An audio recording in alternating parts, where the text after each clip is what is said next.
Good evening, everyone. It is Monday evening, Tuesday, 2 a.m. here in Champaign, Illinois. You're watching Call for Two at an unusual time.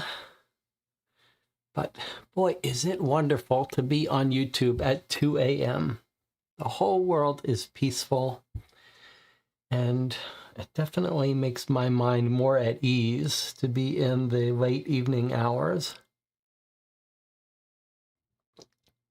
YouTube says 9 concurrent viewers. Let me check in with my people here, my tribe.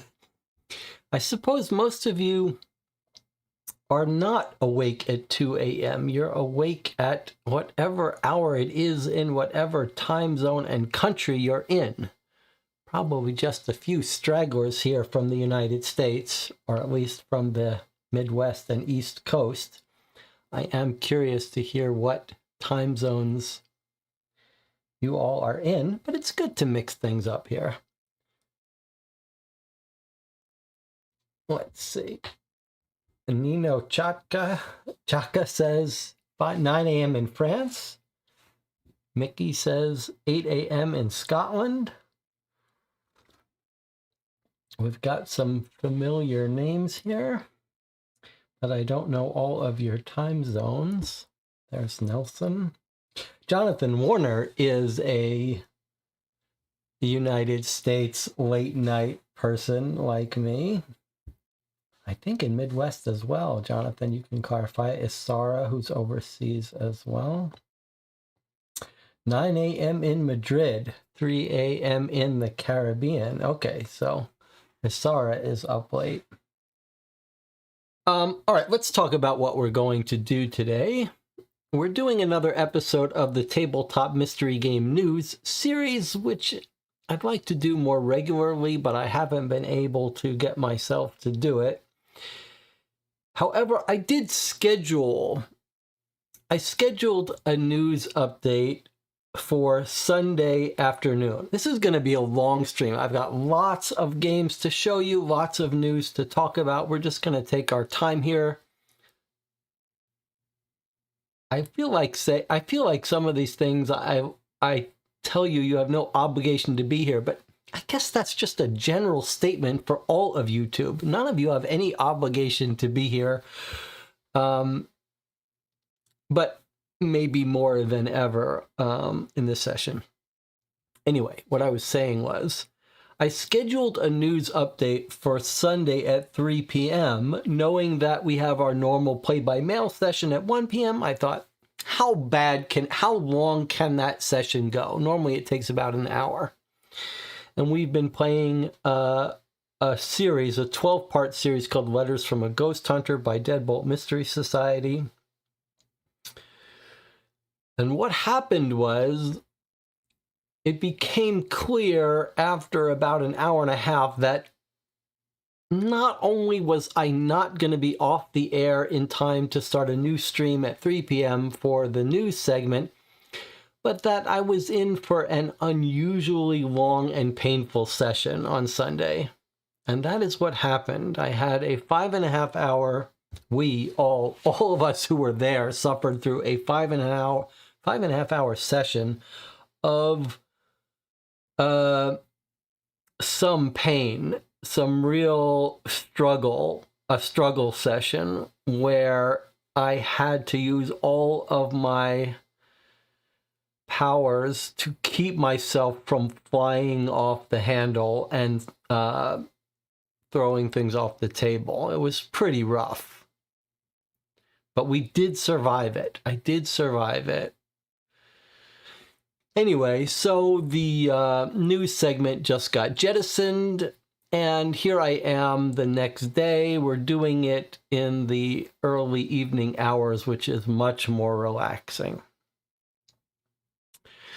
Sometimes for these I have a whole slideshow, but we're just gonna get this done. I've just got a couple dozen tabs open here on my laptop. We're gonna go through them. We're gonna talk about new Kickstarters in the mystery game space. We'll talk a little bit about some PC games, mystery themed games. I'm going to show you some new games that have arrived since the last news. Some of you have seen some of these on the shelf, but we haven't looked at them in detail. We're going to talk about a little bit about new content on the channel. And if you guys have any games that that I miss or that you want to talk about, please feel free to type them in the chat. I'll periodically go and see if you guys are working on any projects, game related or not. Please feel free to share them. I do have a couple of under the radar recommendations to make about games to check out. And for the couple of Kickstarters here that are currently in funding, I would appreciate your thoughts on whether you think this channel should back them and bring them to the channel. With the help of the Patreon supporters, we have the ability to do that without killing my wallet completely. And then I'm going to talk a little bit somewhere in here about some cooperative games that aren't necessarily mystery games, but I think are worth mentioning. So, is there anything anyone wants to talk about before we get started here? And we'll just, maybe, if the best thing to do, the truth is that none of these live videos are best for you to watch live unless you just need some talking in the background, which I know I do. So that's a completely viable way to watch this. But if you're just here for the content, probably better to watch it afterwards when you can just skip through and jump and watch at 4 times speed. Those of you watching this live are here for different reasons than just for the content. You've been sucked into the orbit of something that's become familiar to you and now provides comfort because of its familiarity. And it just happens to be me here. We all have our black holes of comfort. All right, while I'm waiting for you guys to catch me up on any projects you are working on, let us start by talking about what I did today, which is only very tangentially mystery game related. And that is, today, I ran a game of blood on the Clocktower. Now, for those of you who don't know what this has been out for several years now, maybe since 2020 or so. It was Kickstarted. It's a very expensive game. If you bought it now new, it's probably about $180. And it's one of the latest in a new wave of social deduction games based on werewolf and stuff. And it's expensive. Well, I don't know why it's that expensive, but it's got this Flatline. That's one of the reasons it's expensive. Flatline box. It comes in 2 parts. It has a whole bunch of different scripts you can run. And we played a little test game at my friend's Cat Cafe board game cafe. And I'm scheduled to run a proper game in a week or so with 12 people, and we ran a little test game with 9 people today.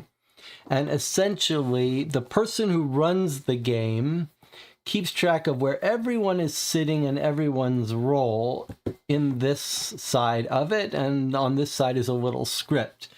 And so the gimmick, there's a couple gimmicks of blood on the Clocktower. I just want to make you aware of this. So you really have to study this. The person running it has to be serious about studying it and learning it.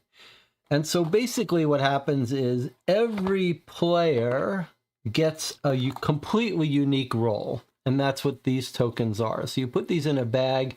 Everyone gets an ability, including the evil people. And there's a script for how many of each type go in. And then the person running the game, after everyone picks their roles, lays them out here to match the seating arrangement. And then runs through the script, just like Werewolf puts people to sleep and then wakes them up at night, gives them their special abilities.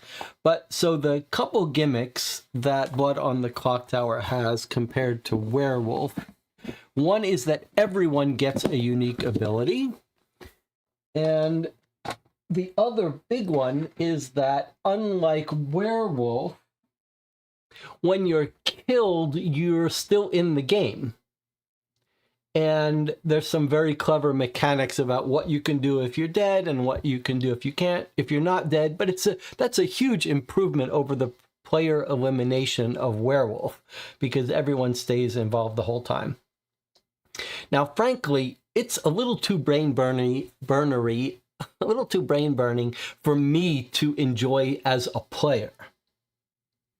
But running it, I frequently find that I enjoy running games more than playing them. So it was sort of enjoyable to run it, but I am looking forward to running more. Let's see what we've got in the chat here. When is the next New York Noir meeting? There will be there's a lot wrong in that sentence, but there will be another New York Noir design diary soon. There's lots more to talk about. If you're interested in New York Noir, which is the mystery game that I've been working on for the last 4 years and is coming into its home stretch here, jump on the Board Game Geek page for New York Noir, and you'll see I posted a couple of new things recently, including a little design diary essay from Lux, a volunteer who completely redid the criminal history directory. If you're interested in writing a case for New York Noir, now is a good time. We've been updating the handbook for how to write cases. In fact, let's take a little diversion and talk about New York Noir a little bit. Let me see if I can bring this up. Okay, so actually, let's look at New York Noir. One of the major updates to New York Noir has been a update to the game page. These are all cases written by various authors. You can see the first 3 cases here were actually, you can't see, but the first 3 cases here were written by me. Here is my big long one, and lots of new features, including all these little icons showing what game mechanics are in each case. And you can filter by a whole bunch of stuff, like you can say, show me all the cases that use the fingerprint directory, and so on. And a week or so ago, we played over the course of 2 days a case by Martinez Conradi called The Bitter Edge. You can watch that playthrough live on the channel. We had a lot of fun with it. It was written very well. And Martinez is active in the Discord for New York Noir, which is the same Discord server for the Co-op for 2 channel. And previously we've played through The Rookie, which is a case by Anna. She's got a couple more in that series. Jonathan Warner, who's here with us in the chat, wrote a case. And Lux has been working on a case called Death by Design, and he's starting a new case that uses the criminal history directory. And you can see, you can leave reviews for cases, and Anna's case actually got a nice review. So these are all new features in the New York Noir game page to make it a little easier to find games you want to play. You can download and play these games for free right now in PDF format. And you've seen me talk about the online tools for searching the directories and the map for New York Noir. And so those are all online, and we're still working on getting more park art in there and all that stuff. So if you're interested in New York Noir, stop by the Discord or the Board Game Geek page, or watch my last design diary, and a new one will be coming up probably in the next couple weeks. Nelson says, I started playing a French puzzle game called Vitriol, the 7 Keys. Basically 7 bookmarks, each containing a puzzle. Interesting. All right, let us now move on to something which is let me talk about other stuff on the channel before I move on to other stuff. So I've talked about Letters from a Ghost Hunter, which is almost over and has been a little bit of a train wreck, to be honest. Deadbolt Mystery Society is one of the most consistently good escape room game companies. They've created probably 100 small little boxes. We've played several dozen and reviewed them on the channel. And they're now trying this 12-part system. Letters from a Ghost Hunter was their first attempt at it. 12 little letters, which are like little mini mysteries, but they form part of a larger story. And there's lots to like about it, but there's a lot to not like. And it feels like it hasn't quite been fully baked out yet. But it's done well enough. I suspect it's done well enough financially for them that they've now introduced 2 more. And we're going to look at those today. but I'm now skeptical. I don't feel like Letters from a Ghost Hunter was properly was given as much time as it needed for them to work out all the kinks, but I do have faith in them. I do think they tend to figure out how to get things done, and I'm hoping that it's a little bit of a trial by fire and they will get better at it. I do like the idea of a long 12-part game, but it does feel like it's being drawn out a little bit and it hasn't been entirely successful. So I probably wouldn't recommend it now at the price it's at, which is like $120. And I'm skeptical about the next two 12-parters they've announced. If we look at recent videos on the channel, another thing you can see is that we finished playing Unboxed, a 10-part board game themed puzzle game, and I very recently posted a review of it over the last 3 days ago. And for me, Unboxed is a very special game. I described it as my favorite puzzle game of 2026 so far. I do think you have to go into it with a certain attitude, but it's really quite extraordinary. And here it is here. Tiny little box. You could pick it up for $15. If you have some familiarity with board games and you like puzzle games, I really think this is something special. And it feels like it's sort of flown under the radar, hasn't gotten the love and respect it deserves, and I hope it will. So you can watch my review of that on the channel. And let's go back to live. Let's just look at some of the other things we've been playing recently. I've gotten fully sucked into Ether Fields. We've played 12 episodes, Jonathan Warner and I and Asara joining for some of it. It's an older game, but there are some real mystery exploration elements to it. It's not all perfect, but boy, is it sort of addictive because you just want to see what each new world is about. It's a big campaign game with an overarching, not story, but you're in this surrealistic dream world. Every dream feels completely different. Every dream feels like there might be a little bit of mystery, a little bit more information that you could gather if you play well, but there's also some combat that's not so fun and a big deck building mechanic that some people might like. The other series that we've been playing off and on is the Magnus Protocol Mysteries. And if we look here in my private view of the YouTube channel, you'll see I did record a couple more reviews that aren't public yet. Patreon supporters have early access to them, but they'll become public eventually. It's here. No, it's not here. Yes, it is. Okay, so I did record reviews of the Magnus Protocol Mysteries and of Vantage, another exploration-heavy game that we've been playing a lot of recently, as well as Three Secrets, a little board game party game, and Medical Mysteries Miami. So those reviews will come out on the channel soon.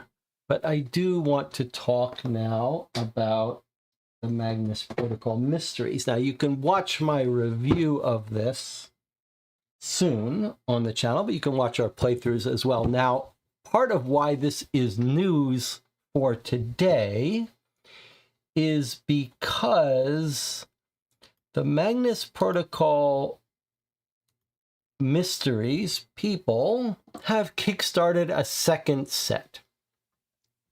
This one called the Magnus Archive Mysteries. Now, I believe the Magnus Archive podcast came first, and then Protocol came next, and so they've released the escape room games in the reverse order. So this is another Kickstarter, because he funded in 10 minutes. So they have a lot of backers, and can we not get more information here? Why is it that we don't get the information? Okay.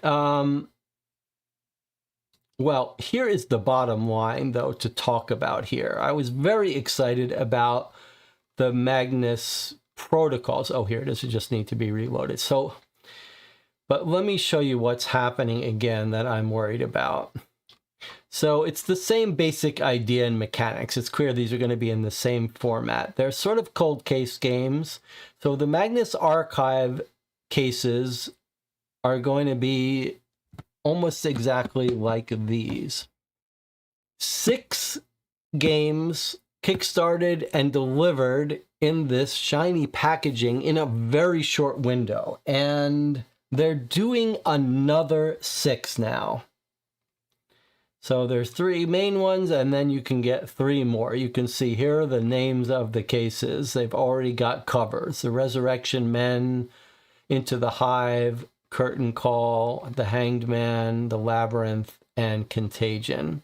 Again, another probably $90 and then another $20 to ship it, but probably going to end up costing $120 or so for these 6. And you can even pick up the first 6, which from the Magnus protocol that I have here.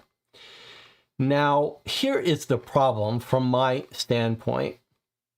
Let's take a look at their timeline. Are they giving themselves a little bit more time here? Not really. Not really.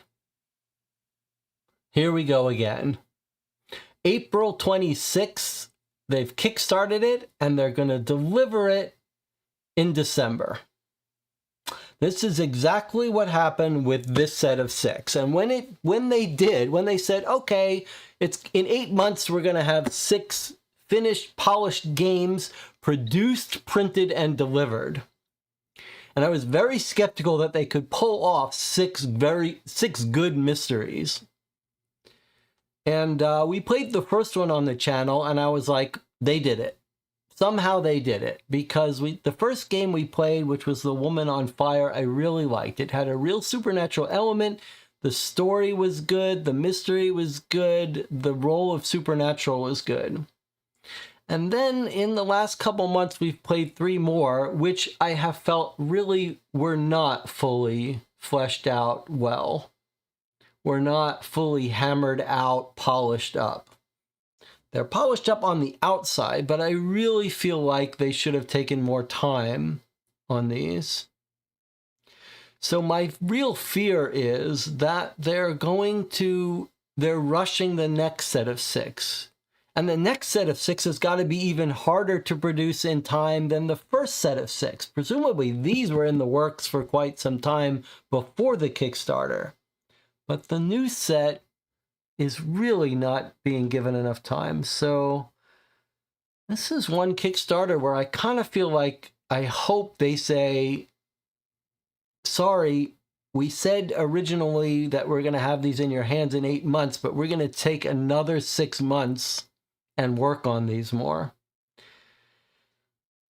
With that said, this is a story of Kickstarter. With that said, I have backed the next set of 6. I'm so interested in the supernatural style of these cases that I still want to play them. And these weren't bad.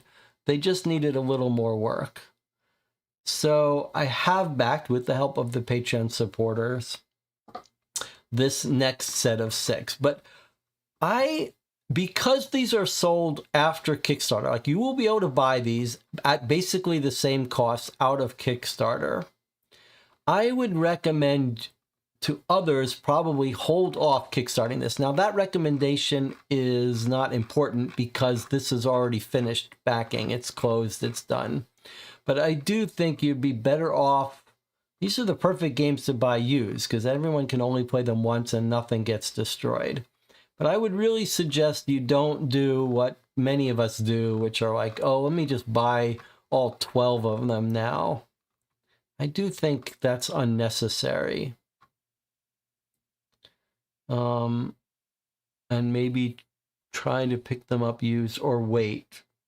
And watch my review of this set of 6 before you jump to backing another set of 6. But okay, that's my thought. I don't know. Those of you in the channel who joined me for some of these can chime in. Maybe you don't all agree with me. let's see. What else is there for us? I guess I should put this off. Okay, now let's put these aside for a second.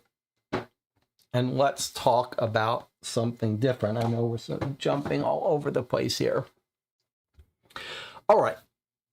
That's if you have a lot of money, you want to kickstart games. Now, what if you're looking for amazing games that don't cost any money? Do I have a solution for you and some recommendations? In fact, I do. We got a very exciting announcement recently that a set of 13 supernatural Sherlock Holmes consulting detective cases were released, a campaign of cases. And they were created by this guy, Vincent. I forget his last name. Let's see if he posts somewhere. But you can see some of the people we know from the Sherlock Holmes Consulting Detective fan group here. We have played cases by Vincent before, and he sent me an email. He said, might you be interested in playing this on the channel? Now, a lot of us love these Lovecraftian horror mashups with Sherlock Holmes Consulting Detective. And he said he wrote this during COVID or something. He's not even playtested all of them with his group, but he has released it now on Boardgame Geek. And just to give you some idea, look how beautiful it is. And it is, can we see how many pages? 260 pages. And there are some extra maps, and probably at the end the maps are. So don't pay too much attention to this. I don't want you to don't want it to be spoiled for you. But this is an amazing accomplishment here. And Sherlock Holmes Consulting Detective Campaign, Lovecraftian, I mean, count me in. I think we will play this on the channel. Vincent Vanderswag.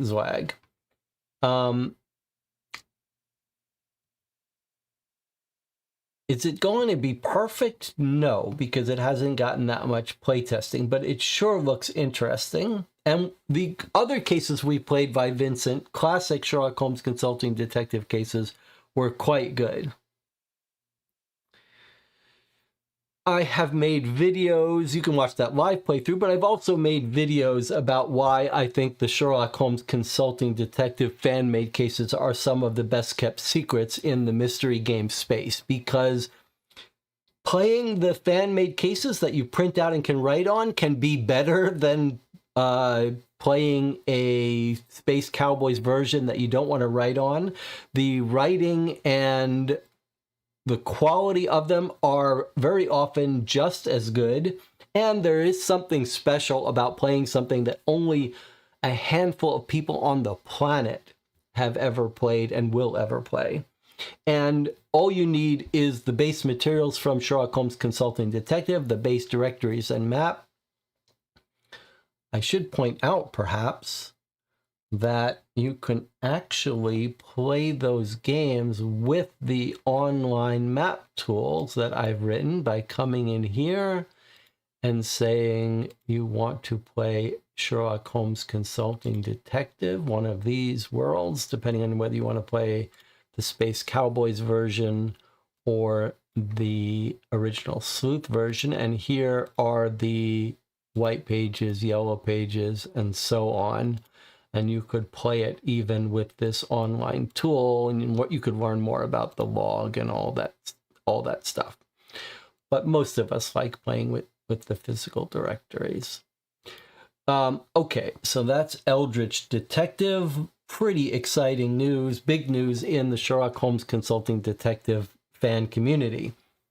But there's also been another large set of cases for Sherlock Holmes Consulting Detective that came out. And here is a thread of related games to Sherlock Holmes Consulting Detective by Joe J. Anderson, who we've heard from frequently before. And the Winterfire trilogy we played a bunch of these. We need to get back to playing more. but It's the Rose Killer was a set of 10 that we haven't played yet and are slowly getting translated into English. And so these first 4 cases now, maybe 5, have been translated into English and are now playable. And one of the issues that came up was for printing. Let me just see if this is right. Okay, so here's this case, and you can see this has been formatted like the Space Cowboys with these backgrounds and stuff, which for those of us who like to print stuff out is pretty inconvenient. And Rob in our Discord channel actually wrote a little tool to remove the backgrounds of these so that they are printer friendly. So I think this is it right here, PDF ink saver. And you can talk to Rob in the Discord, but this, if you're interested in downloading these cases and printing them out, I think, as I understand it, that the newer cases, they are listening to people who don't want the busy backgrounds and offering printer-friendly versions, but you might check out Rob's tool. We have not played through these, but boy, anytime you give me a campaign, I am interested in playing it. So I think we'll be doing a bunch more Sherlock Holmes Consulting Detective fan cases. All right, let me see what's next for us. Shall we alternate back and forth?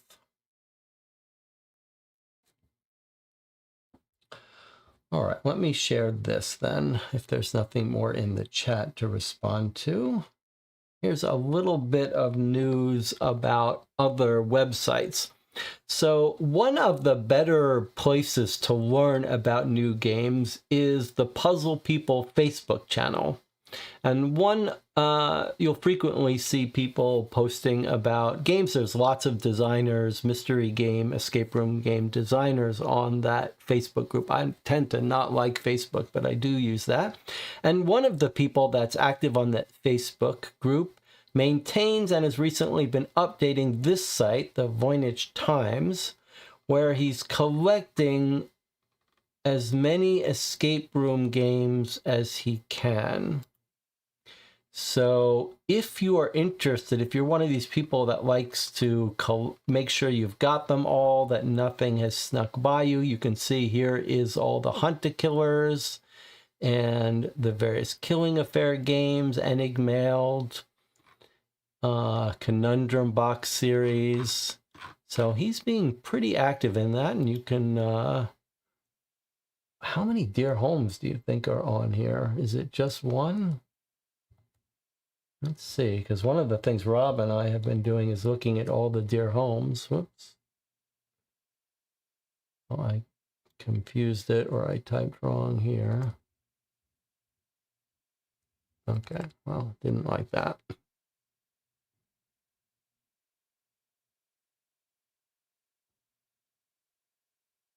But look, so anyway, you may want to bookmark this and take a look at this site if you are a collector of these kinds of games. Looks like he's got a lot.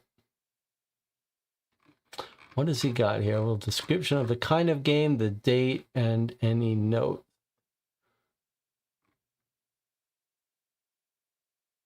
I guess if we sort by date, here's the most recent one. So we are going to be talking about, so there's the new 12-part Deadbolt Mystery Society. There's a new Kickstarter that's out. We'll take a look at this in a second. So this might be a good way to keep up with new releases. All right, what else? Here is a new print and play escape room game called The Green Star. Now, This is made by the author of a print and play escape room game that we played on the channel called The Secret of Langton Manor, which was a 4-part escape room game that I quite liked a lot. Had some real creepy elements to it. And this one looks like a little bit of supernatural focus, not a 4-parter like Langton Manor, but maybe supernatural sci-fi, but a heavy roll of comic book art here. So you can see this costs $6. This is just an indie developer. And the way it works is you download the PDF, you print it out, and then you cut it up. Pen, paper, pair of scissors. As you play, you can watch our playthrough of the 4-part Langton Manor series, which is still waiting for its finale chapter, but we quite liked it. And it actually looks like this one continues the story of The Secret of Langton Manor, which is pretty cool.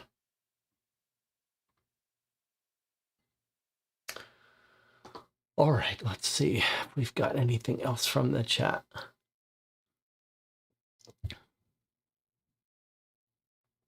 Eliza has joined us. All right, well, let's just move along through our list here. Here's a brand new Kickstarter that's currently funding called Sun Tzu's Art of War, The Lost Chapter. So here is something that I would love to hear from the Patreon supporters of this channel if you think we should back it. I am unsure. I'm not going to comment on the likelihood of delivery. That's just beyond my knowledge. I just don't know. It is not insanely expensive, but it's not cheap.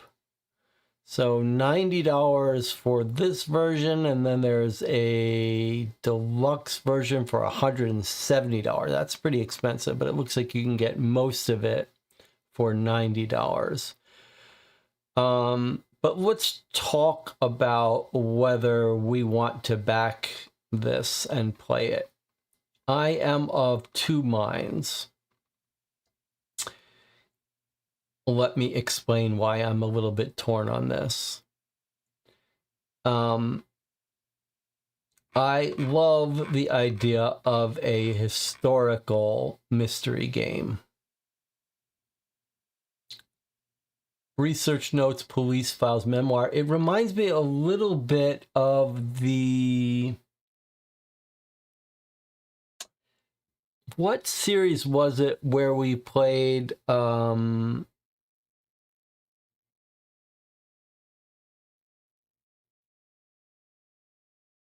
no, I can't remember.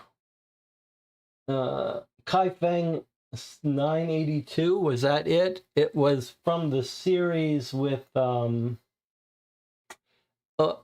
and Alderstein and Still Lake. They produced a weird historical Asian mystery that was quite good. So the setting very much appeals to me.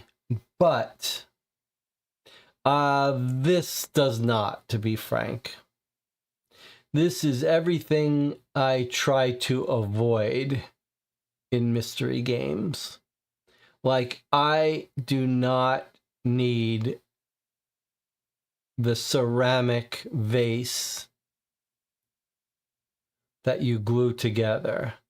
And I do not need these classical sliding puzzle games made out of wood. And I do not need these little physical statues. Like, that's not where I want the focus of my games to be. I want it to be in documents. And I get very suspicious when so much attention and clear effort is being put into creating tangible artifacts that are not part of the mystery, but are part of making you feel like it's real. And that worries me. It worries me both because I'd rather not pay $200. I'd rather you just show me a picture of the vase for 10 cents rather than send me a $30 vase and charge me $50 for it. But, you know, I accept that for some people that's that makes it a much richer experience. It just doesn't do anything for me. But even beyond that, I worry that that's where the focus of the work is rather than on mystery. And I also am not good at these spatial, what do they call these, tangrams where you assemble these out? I'm not good at those either. So I don't know. I mean, do you think we should buy this and bring this to the channel? You step into a secret investigation that begins in 1930 Shanghai, where a quiet circle of scholars is accused of plotting rebellion, unfolds into a hunt for something impossible, a 14th chapter hidden beyond the 13 that history remembers. I mean, that is an exciting pitch. Shanghai police intercept cryptic correspondence from a group of collectors and historians. And then we're going to work on, I mean, the idea of a lost chapter of Sun Tzu and warfare is a great idea, but I don't know. What does the channel think? Are any of you backing this? Is this something we should back? I'm not even sure. I mean, whether it will deliver or not, it's hard to know, but let's just put that aside. Is this where you want your Patreon money to this channel to go? If you are a Patreon supporter, I mean, here's a whole Go set with a fabric board. Ugh, that is not what I want. But might there be enough? I mean, this is your money. If you're backing this channel, or if you're just appreciative of the people backing the channel, this is the opportunity we have occasionally to back these expensive games that we might not otherwise be able to do by pooling our money. I mean, these documents look great. This looks great. I just don't need, I wish there was a way for them to be like, just give me the version that has photos of everything. But, then on the other hand, it's easy for me to say that, and then when it comes time to clicking the button, I'm like, well, if we're gonna get it, might as well get it. Everything. 2 complete games now. But we could back it for this.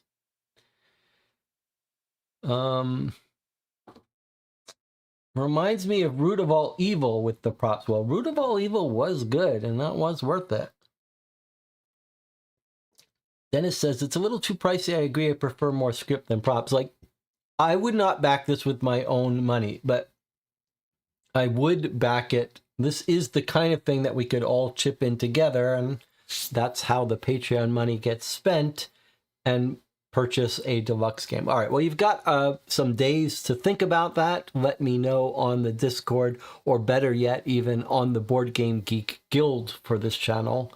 There's a link to that in the video description, or even better, join the Patreon and then vote with your dollars and say, yes, I would like you to buy this and bring it to the channel. All right, let's see what else we've got here. We looked at the Magnus archive. All right, so let us look here. We've talked about this already. Here is the second set of 12-part mystery from Deadbolt Mystery Society. This one called Letters from a Serial Killer. This is the follow-up to Letters from a Ghost Hunter, which I talked about yesterday, causing me so much pain. So let's see, $120 for 12 envelopes, so $10 per envelope. I don't think, so far, based on my experience with the 12-part Letters from a Ghost Hunter, that this is the best way to spend your money on Deadbolt Mystery Society stuff.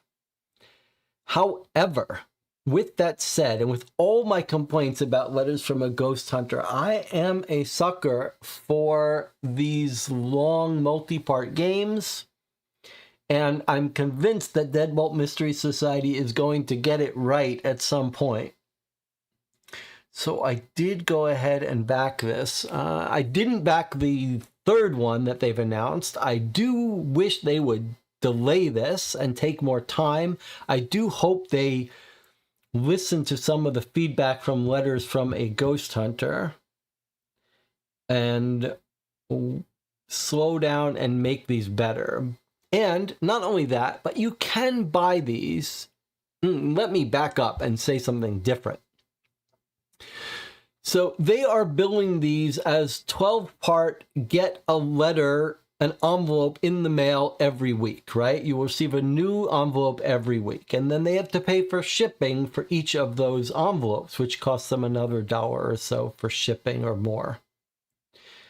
But after this period ends, it looks like they are selling the set of 12 of the Ghost Hunter as a package.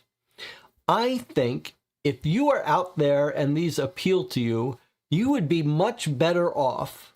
It would be much wiser in terms of your money to not try to get these and get them once a week, but wait till they sell the bundle of 12 all in at once for a cheaper price.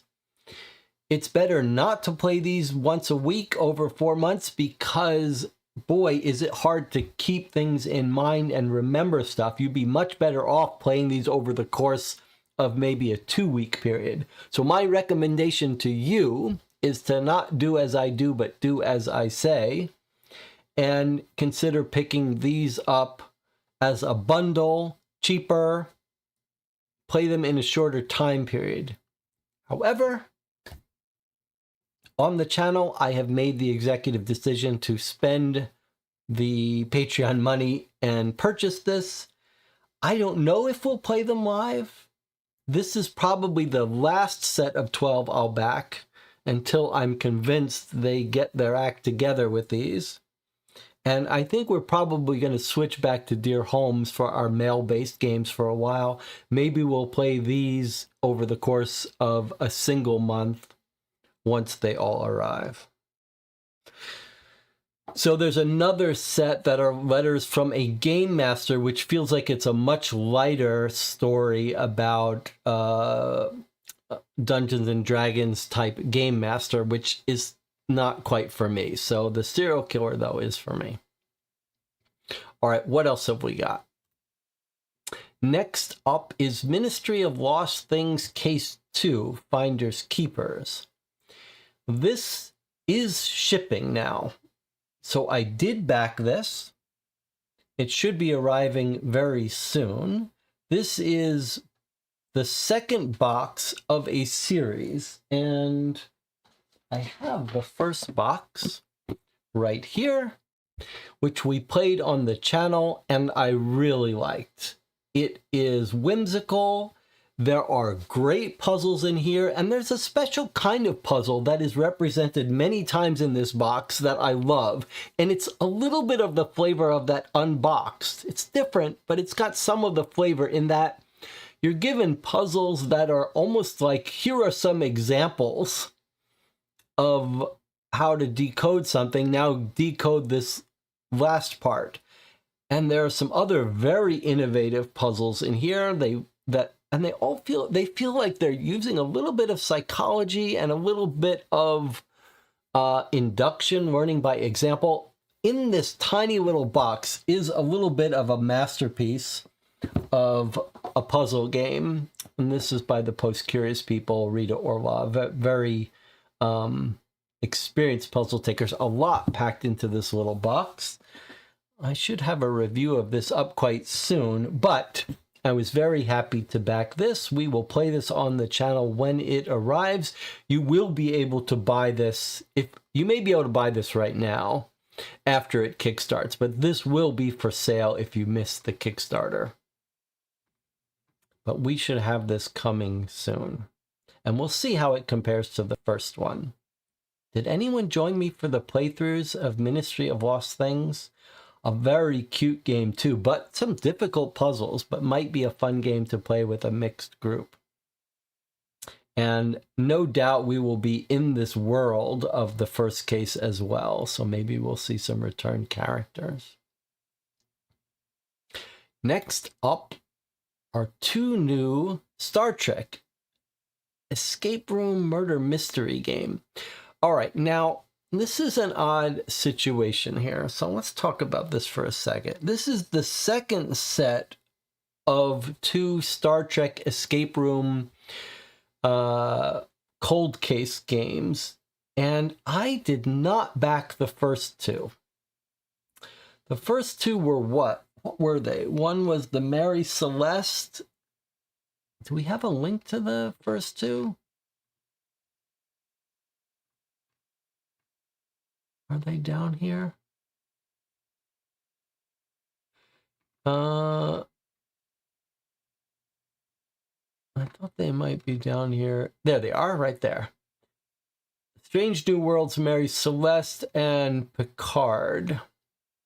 Again, same thing. A pair, 1 escape room and 1 cold case. You know the difference between the 2. One is escape rooms are puzzle focused with some narrative. The cold case dossier games are more like look at all this evidence and figure out who did it. Now, there was only one reason I didn't back the first 2 set, and that was just because they seemed quite expensive for what they were, and I just could not bring myself to pull the trigger. These are games that would normally cost you, like a good cold case game, Cryptic Killers, is $20, and a good escape room game maybe $25, and here they were selling them for like double or triple that. You can see all 4 here for $168, and then when you get to the shipping, it's like another $20 on top. Here, oh, $15, okay. Anyway, I sight unseen, without any review, with that cost, I could not bring myself to pull the trigger. But here they are, and I thought you'd be able to buy them at retail for cheaper. So my suggestion is we should do the same thing. Like, these are too expensive to back. By the way, I'm not a fan of the Lower Decks, the cartoon version. I know a lot of people like this with the comedy.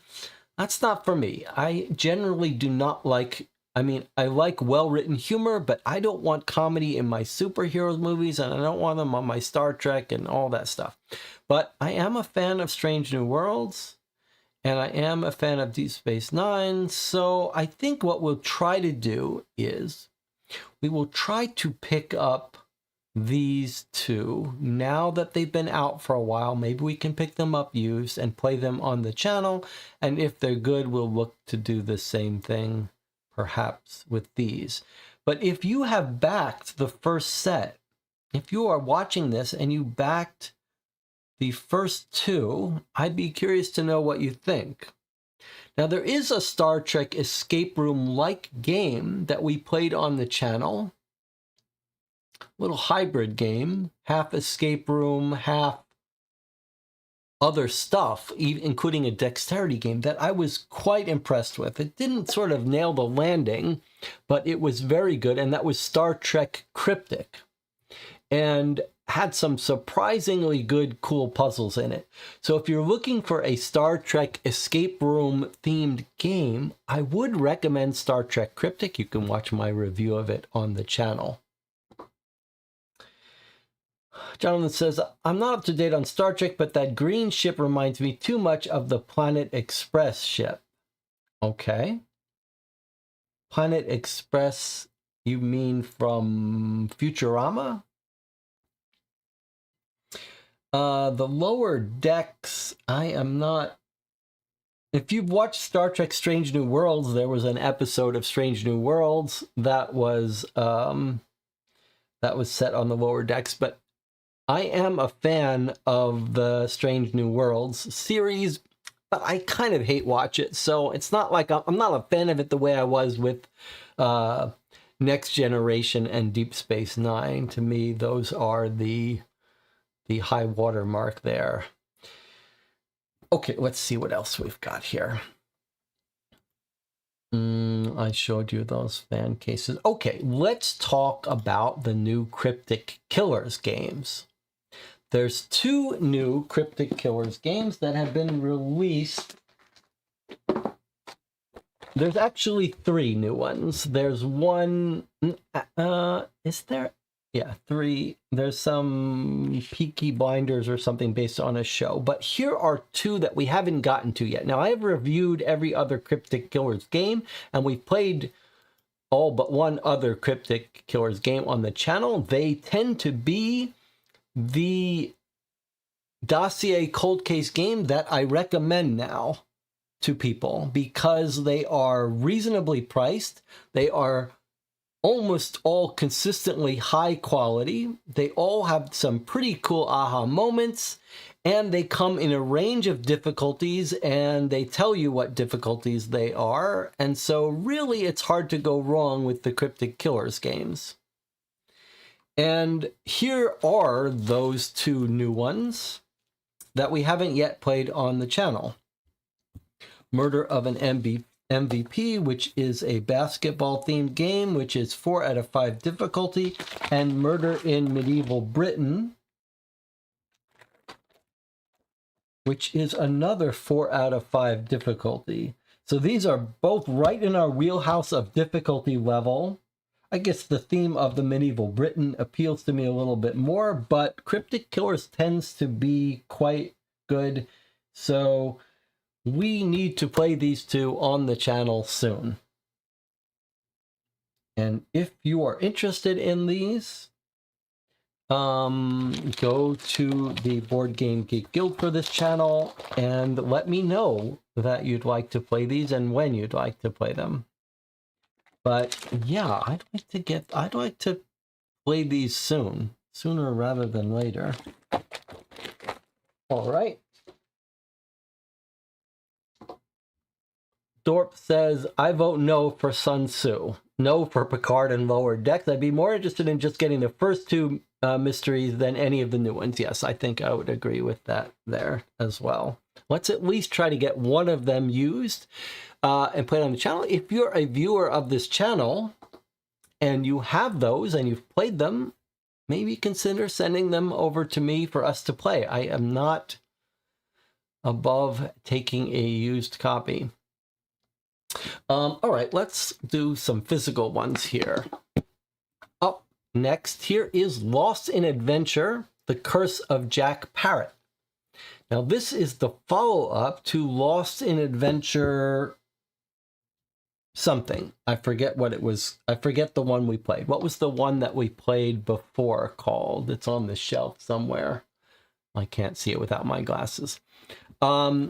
It was, the one we played was set in Greek mythology, and this, I actually liked that quite a bit. It's a little bit of a choose your own adventure, a little bit of an escape room game, a little bit of a point and click game where you're interacting with objects a lot. And the other really cool thing about it was that you build this map on the table, almost like Seventh Continent, Seventh Citadel, or Ether Fields. It's a one-time playthrough. It took us several hours. This says 90 to 120 minutes. I think it took us about 3 times that, which is normal for this channel. But you can see the setting is completely different. This is like a pirate setting. The one that was the Egyptian one was very much steeped in real Greek history, and you can watch my review of that. That was one of my favorite parts about it. I wonder if this one is going to have some real history in it. I almost wish they had picked like Treasure Island and set the case in that world. But the first one was a very nice balance of non-trivial puzzles, choose your own adventure, and a nice map, and point and click adventure. And there was some clever stuff about goals. I don't remember exactly how it worked, but I'd like to get this played on the channel fairly soon. And again, what I said before holds here too. Like, I get some of the pleasure I get in this channel from playing games that you guys want to join for or see. So if you go on the Board Game Geek Guild for this channel and say, hey, this is the game I'm really most interested in playing, and that may help me decide to play that game. All right, let's look at something else here. How about this one? Emerald Echoes. This is a new series. Look at this big giant box. This is a new big puzzle game, but it's billed as a Puzzletale, and this was kickstarted. This is Post Curious, which is the same people who made the Lint Stories little game that we looked at. And this is part of a series of Emerald Flame and a couple other very beautifully produced puzzle games, some of which I'm told won't play well on the channel, but very beautiful stuff. And a big box of puzzle games. You can see it's listed at 4+ hours, so maybe we could expect to take 12 hours to play this. A dozen illustrated puzzle pages, tactile components, wooden box, no internet connection required. But this company has done a very good job of producing polished, well-designed, interesting, beautiful puzzles. What's a little bit interesting here is the focus on narrative. You can see they're calling this a Puzzletale. Unlike some of the other games in this series, which were really pure puzzles, this one looks like it's trying to weave a narrative. A narrative tabletop puzzle adventure intertwines board games, escape rooms, and interactive storytelling. That sounds great. The other thing to notice here is this is not written by Rita Orlov. The writer credited for this game is Lauren Bellow. Now, Lauren Bellow was the writer behind the Morrison Game Factory, which we played on the channel, and had some very good writing. In fact, that game, if I remember correctly, had me basically just about on the verge of tears for parts of it. Not a perfect game, but you can watch my review. There were some parts of that were very emotionally impactful. And Lauren Bellow is, I believe, is coming to the puzzles from a TV writing perspective. In fact, if I'm not mistaken,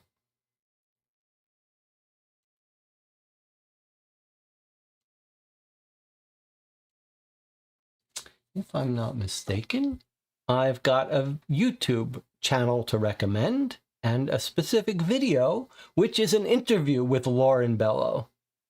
Or Lauren Bellow. I don't know which one is Lauren Bellow.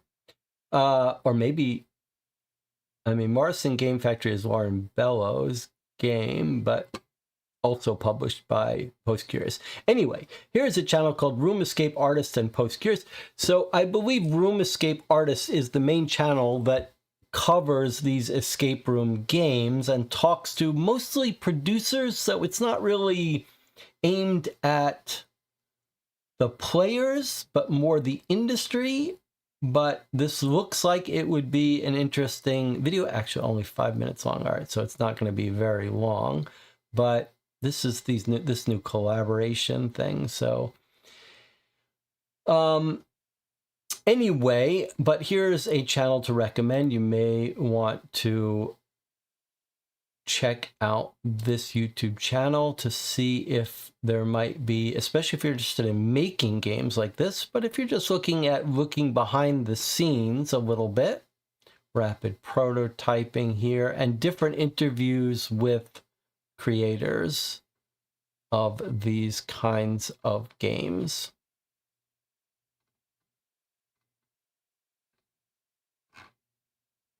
Okay, I would like to play this. The narrative part is what really has got me excited about it. We'd have to block out multiple sessions for it.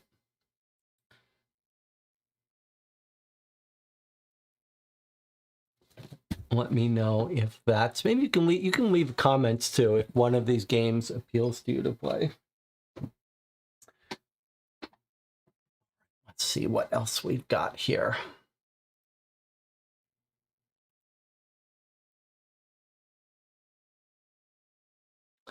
We looked at the Cryptic Killers. Okay, let's take a little diversion here. Actually, do we need to do our normal breaks here? Normally, Jonathan Warner had this great idea that we break every hour. I think we should keep up with that. It's a good way for people to decide they've had enough, but it is also a good way to keep ourselves refreshed. So we're going to take an 8-minute break. When we come back, we've got another hour of stuff to go through. I'll see you in 8 minutes.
All right, we're back to continue our discussion of new games in the tabletop mystery space and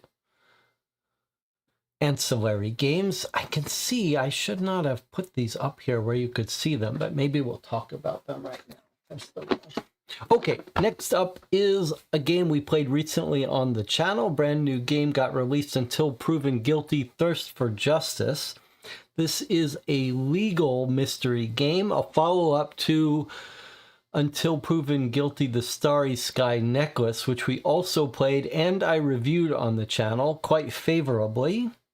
Same gimmicks here, which is there's a little jury pool that keeps your score. Just a gimmick, but there are also some interesting mechanics in this game. As we discover evidence cards, the questions are all focused on how do you prove this point, and trying to, while you're understanding the mystery, pick the card that best proves the point, with some unusual humor here, some translation issue stuff that's a little bit weird. It's got a real personality. I did not think this one was as good as the first one, but I do highly recommend the first, and if you really like that, then try this one. But maybe start with the Starry Sky Necklace. Now, here I have two games that aren't mysteries at all, but because they're brand new editions of two of my very favorite little board games, I do want to bring them to your attention. This is a perfect little complementary set here. Cahoots, this is a new version of Cahoots, just a new design of the cards. Rules are exactly the same. This is one of my very favorite light cooperative games. Plays up to 4, but I think it works best at 2. Greg and I very frequently break this out when we're just trying to cool down, or as a little icebreaker. You can play this while you're having a discussion. It's Very enjoyable. I'm not going to go over the rules. You can see it discussed in some of our early top 10 cooperative games, but essentially you've got goal cards and number cards, and these go out on the table, and you're trying to get as many of these done as possible to get a different victory. Each player has a hand of cards, and you basically got 4 cards in the center of different numbers and colors, and on your turn you either place a card that's matching the color. So on top of this card, you could put a 3 or a yellow, a 3 of any color or a yellow. So you're basically gradually changing these 4 piles on the table as you try to achieve these goals. It's very elegant, very simple, and one of my favorite little cooperative games. It's been out of print for a while. You can now pick it up. 3 to 8 players. That seems like bullshit. In fact, look, let's have a discussion about this. This is fascinating to me. So I need to do a review of games that pretend they're not for 2 players, but I think are even best at 2 players. And here we have it. Look at this. Look at the back of this box. 3 to 8 players. Now, this is absolutely a 2-player game and would be terrible at 8. That is shocking to me. Let's see if there's any explanation for this. That is crazy, why they would do that. Is there any explanation for that here? No. Okay, so I am very curious about something. Hold on a second.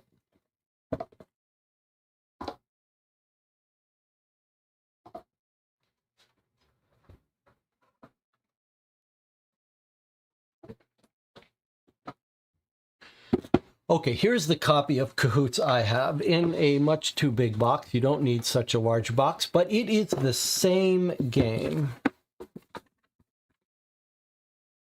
56 number cards, 56 number cards, 50 gold cards, 50 gold cards. This is the same game.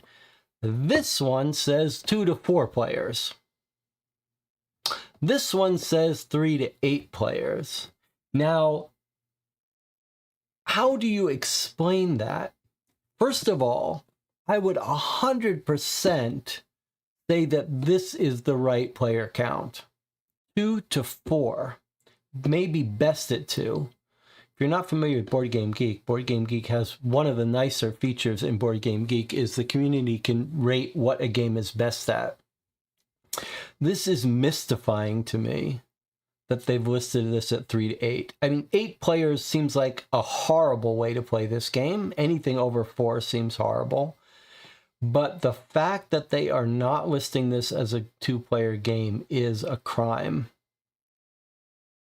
Now, while I'm on my high horse here, I do want to blame someone for this. Who am I going to blame for this? I do not remember if it's...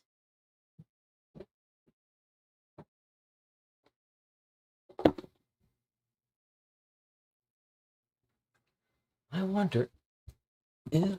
I think it might be these people. I'm not 100% sure. One of these books I have... I know you don't want to see me spend time searching through this. I don't think it is this book. I think it's a book I have in the bathroom where I do some reading. Anyway, what this book was arguing, so I'm not going to get to blame a specific person today. What they argued was that the back of the box should list the player count that the game is good at, but not say, so from, let me phrase it differently. I've already said the Board Game Geek feature, which says best at, is a great thing. And I do think all board games would be more useful if you got two numbers. Like, there are rules for 2 to 4 players, and then maybe you could see like a little asterisk best at 3. This book was arguing to do it this way. Like, if you think it's best at 3 to 8 and it's not as good at 2, they were saying don't put 2 on the box. To me, that's a terrible idea, not least because I think they're frequently wrong. But there are a whole bunch of games that build themselves as like 3+, 4+ that are really very good at 2-player, but the designers or the company has made a decision that, like, you're not gonna, that people won't have a great time at 2, and so they don't want to say that it's a 2-player game. But this just boggles my mind. This is a game that I would call best at 2. And here they have not even telling you can play it at 2. All right, but you heard it here. Not only can you play Cahoots at 2, but it's best at 2. And just buy this box and spread the word that it's a great 2-player game. Now, that brings us to Fox in the Forest, which is only a 2-player game. This is a competitive game, and it is my go-to... Oh boy, it doesn't like that view. This is my go-to 2-player game that I play with my wife. It's a trick-taking game. I'm not a huge fan of trick-taking, but it's so elegant, so clean, so enjoyable. It's a tiny deck of cards, and basically you take 13 tricks per round, and you know the general way that trick-taking games go. One person leads, the next person has to follow in that suit. There are certain trump suits that always win. And in Fox in the Forest, half the cards have special abilities.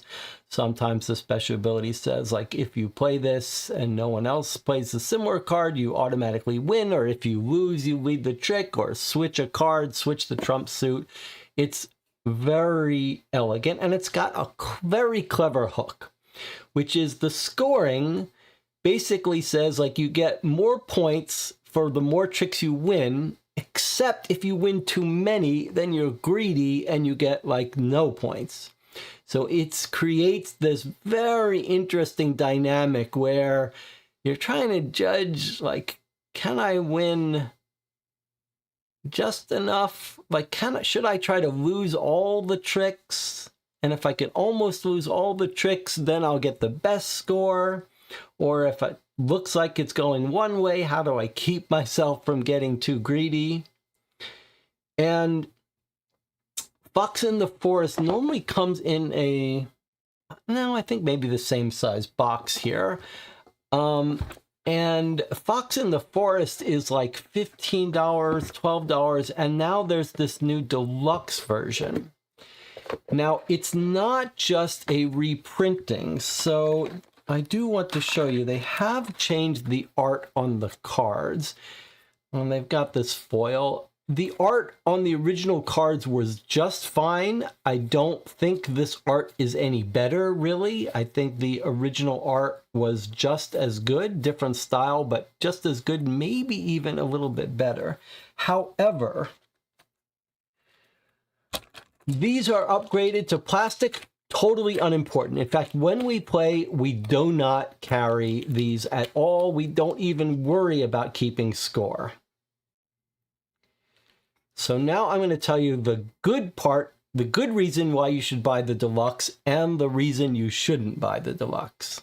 Now, the good reason to buy the deluxe is something pretty cool, which is they've created a couple new modules, a couple new kinds of cards that you can mix in and play with. I have not played them yet, but that's a very cool idea. So that would be a good reason to buy the deluxe version if you had a choice. Here's the slightly bad reason. Inexplicably, they have moved the scoring and the rules reference to these big cards. Now, you might think, hey, that's great, because big cards, larger font, that's nicer to play with. And it's true. It's nice to have these little reminders of what the cards do. Here's the thing I was talking about, where if you win 10 to 13 tricks, you're greedy and you get 0 points. And you can see your maximum score is 7 to 9 tricks. But you do just as well if you win no tricks. If you could orchestrate it so you win none and the other person wins 10 to 13, that's the best outcome. All right, and then here are the special abilities. The only problem with, the only mistake they made, and it really is sort of sad, is that this is the game we bring with us when we go out. This is the game we would put in our pockets if we're going to a bar or a restaurant. We just take this deck, and normally it's without the extra cards. It's like, it's not even the size of a deck of cards. It's like 30 cards or so. And we just put this in our pocket and go, and it's a little bit sad. I mean, it's not a big deal. You could print out version, but it's a little bit sad now that these summary cards, which used to be on the same size as these, can't be just that they didn't include those as well. It would have been nice. They'd only have to include 2 or 3 extra cards in this set so that you could still carry the complete game in a tiny little thing. And now you have to, it just makes carrying this around a little bit harder. So would I recommend the deluxe version? I guess, sure, but the original version, if you can find it cheap, is a great game. Nothing wrong with it. All right. Martina says, it's very subjective deciding the player count at which a game is best. It absolutely is. But this is one of those areas where the crowd is often right. And Board Game Geek can be very useful in finding that.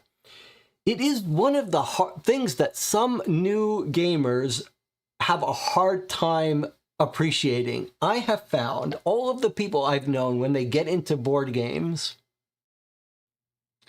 here is the one mistake they almost all seem to make, and takes them like 2 years to learn it, 3 years to learn it. And you tell me if you've had this experience as well.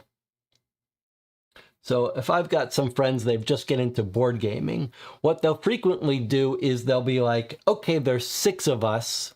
What game should we play? And they'll get some game off the shelf that says it goes up to 6. And they'll bring it on the table, and 5 hours later, they wonder why it's still going.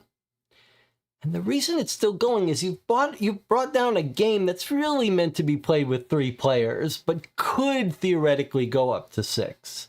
And I really think when you've got 6 people, you should really be reaching for those party games for the most part. So anyway, that's a hard lesson to learn, that the number that a game could theoretically play with is not the best game to get, especially if you're all learning the rules the first time. Martina says, for trick-taking games, I still love The Crew the best. Well, The Crew is a great cooperative game. In fact, I wrote a tabletop simulator mod for The Crew. The Crew is a great cooperative game. Fox in the Forest is just a very quick competitive game. It's one of the few competitive games that I really enjoy, just because it's so quick and so painless and so elegant, and it's over quick. There's no long drawn out thing. Okay, let's move on to our next game to look at here, which is The Legacy of Eastbrook Hills. Now, I know some of you who have followed the channel are anxiously awaiting the delivery of this. This is Sergei Minovich's new game that we've been waiting for, that we kickstarted. Sergei Minovich is the creator of Mortem Medieval Detective, which was a very cool, interesting game that didn't quite always work for us, but it had a real style and a real ambition. And the follow-up to that, which I always am happy to recommend, is the Mortem Medieval Detective little standalone game, which is called The Shelter, and I did a separate review of that a couple years ago. Tiny little box, great, creepy, horror mystery game. And Legacy of Eastbrook Hills is a big, ambitious project that he's been working on for a while. 5 episodes. I know we're all dying to try it, and we did back it, and you can see that it is proceeding on track, and they've just got their printing copies to analyze. So this is going to deliver soon. Can't wait to play it. We'll be playing this on the channel. We might not love it. I'm not guaranteeing we will, but I know a bunch of us are very interested in the horror elements of this mystery, and to see what a larger campaign series is going to look like.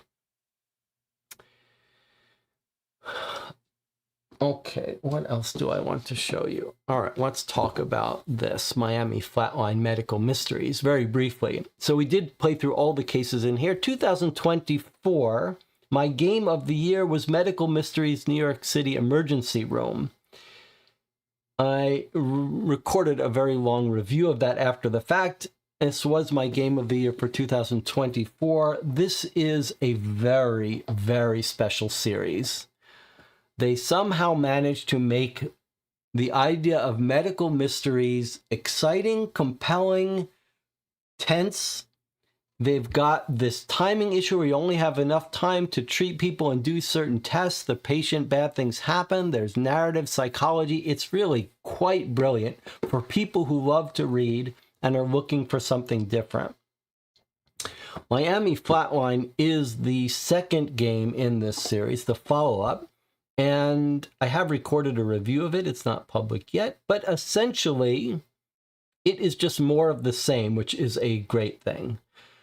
I don't recommend you start with this box, but maybe like one of the other games I described, start with whatever box is cheaper, which will be New York City Emergency Room first, which goes on sale occasionally for like $12 or $13, which is crazy. It is really one of the best, most unusual mystery games we've played, and can't recommend it highly enough. If you like that, this is just more of the same, very high quality stuff.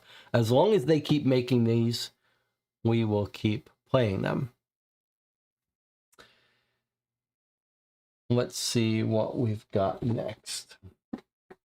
Okay, here is another brand new game, another follow-up to a game we have played on the channel. So we played FateFlip Washed Ashore, and here is the new game, FateFlip by Royal Decree. I haven't opened this up yet. If you're interested in us playing on this on the channel, let me know. This is a little bit of a choose-your-own-adventure, use of cards game. Almost like a little point-and-click adventure thing, except it has a very different way of working. There isn't a map you navigate. You basically got a hand of cards that are kept in a specific order, and each card is split in half vertically, and then on the other half there's another 2. So each card has like 4 different things on it, 4 different sections. And you start with your hand of cards, and you progress through doing the action, making the choices up here. And depending on your choice, you might put an item on the table, like an item you've gained, or flip it vertically, rotate it, and then move it to the back, or flip it back upside down and move it to the back, or upside down and rotate it. So basically what's happening is these cards are evolving over time, and frequently something you encounter here, like let's say you encounter some shark in the water and you choose to do something, well, depending on what you do, you're now putting this card at the back of the deck, but changing its orientation, and you're going to encounter it again later on with it affected by your choice. And it's a really clever thing, and it's very fun. It's almost like magical to watch it work, to watch this little deck of cards in your hand start to evolve and change. With some multiple endings, it's not so easy to get the best ending. Very cool. We could play some more Washed Ashore, which was sort of a Robinson Crusoe themed game. This one, it looks like it's going to be a royal court intrigue. You're the firstborn prince. Ever since your earliest years, you've had to watch your actions carefully. One day they'll shape the fate of many. Which legacy do you wish to leave? 12 possible endings. This is a great little game to get for a younger person as well. Short, quick game, very little mechanical stuff to remember, but one of these games where surprising things happen. I would like to play this soon.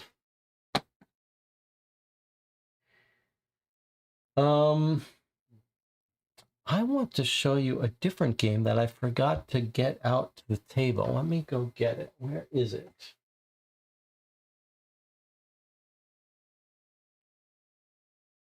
Where is that game? What I wanted to show you, I can't find it now. Oh, there it is. Okay. Manor of Death. Let's talk about Manor of Death for a moment here. This is a forensic style mystery game. Looks like similar vibe to Body of Evidence, which we backed on Kickstarter and played and did not really like. Did not really love, but it was a very cool idea. In Body of Evidence, there's a papercraft body that you're sort of with the opening up the chest, grabbing things out, and then there's a mystery that proceeds through it. Now, Manor of Death showed up on Amazon a few months ago, and a bunch of us waited and asked. In fact, I think the developer, the company behind this, wrote to me and said, do you want a copy? Do you want to play it? And I said what I say to all of them, which is I don't want any of your review copies, but I'll buy it and play it. But I need to know something. The game says it's a competitive game. Could you play it cooperatively? Like, will it get ruined cooperatively? And I've been waiting for someone to answer that question. I've posted a question about it in various places. No one is answering that question. So finally I thought, okay, we're going to have to bite the bullet and find out for ourselves. It's clearly structured as a competitive game, but it looks fairly involved. It does not look like a throwaway game here. There are some autopsy elements to it, but there are 3 different cases, and I've opened it up, I've looked at it. It's absolutely meant to be a competitive game, but it's meant to be competitive in the same way that some games like 221B Baker Street are, where it's competitive in that not everyone sees all the clues, and you're sort of racing to see the clues. And then you're trying to put together what you think happened, having seen only partial clues. But that means that it should be playable as a competitive experience, as a cooperative experience, a solo experience, just by having us try to solve it without seeing everything. So you can see these form little autopsy trays, and then each case is in its own envelope with its own overlays that go here that let you do little autopsies, but paragraphs you would read as you do certain tests. You look up in the book and you see like what happens if we do this. You can read what the results of the study were, etc. So we are going to try to play this on the channel as a solo experience. And we'll see if it's any good. You can scan when you do a report on something, you can scan a QR code to play an audio version of the text or read the text on the back of the card. So these are all cards in these envelopes. I don't care much about the gimmick of the autopsy, but I'm very curious to see if we have even a remotely decent medical mystery game here. But this will be a very experimental playthrough because it may completely fall apart if we try to play it solo.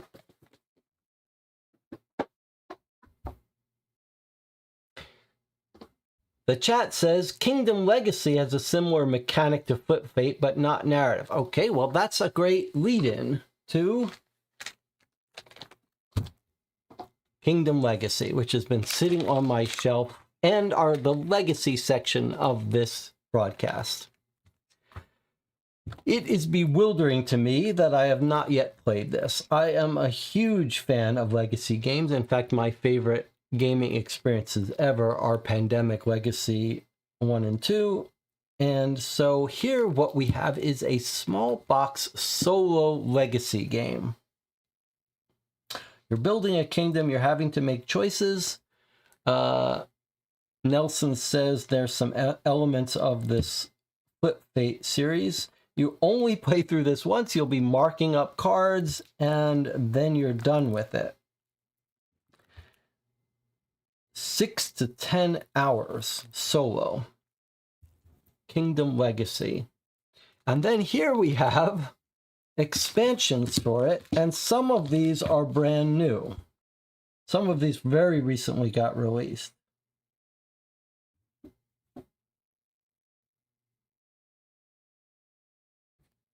Now, one thing I don't really understand is how you're meant, like you can only play through the legacy once. Did I not show you the fronts of these?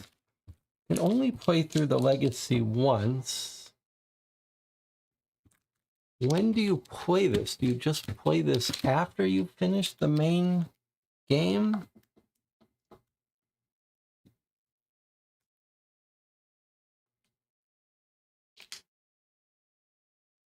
I don't really... This is made by the same company that makes Terraforming Mars, which itself has announced Terraforming Mars Legacy coming soon. Not quite a legacy game, but I don't really get the idea. Purge 8 and 2 permanent.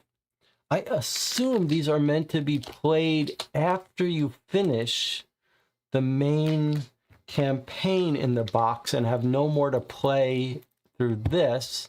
I'm assuming you can add one of these and play a little bit more, and that it's still a legacy expansion. But maybe someone can correct me about that if I have the wrong idea.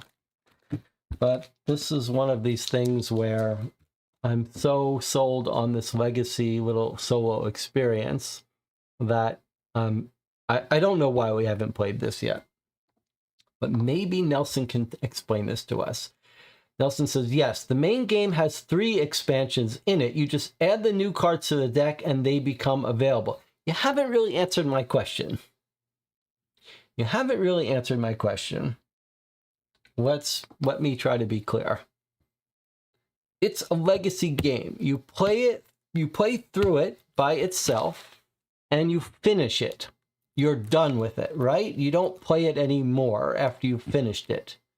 Now, you put it aside because you're done with it. do you now pick up one of these and now have a new experience, a new campaign that you play through, and then finish, and then it's done? And then you say, okay, let's try this. And you add this to it and play through it and finish it, and then it's done, never to be played again.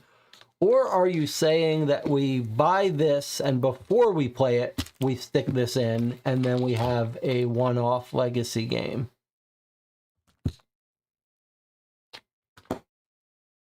I assume that each one of these only gets played through once by adding it to the stuff you've already finished playing through, and then that gives you another extra playthrough.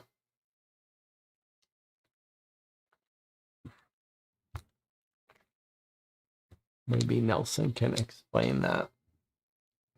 But while Nelson is explaining that, let us have a little legacy game discussion here.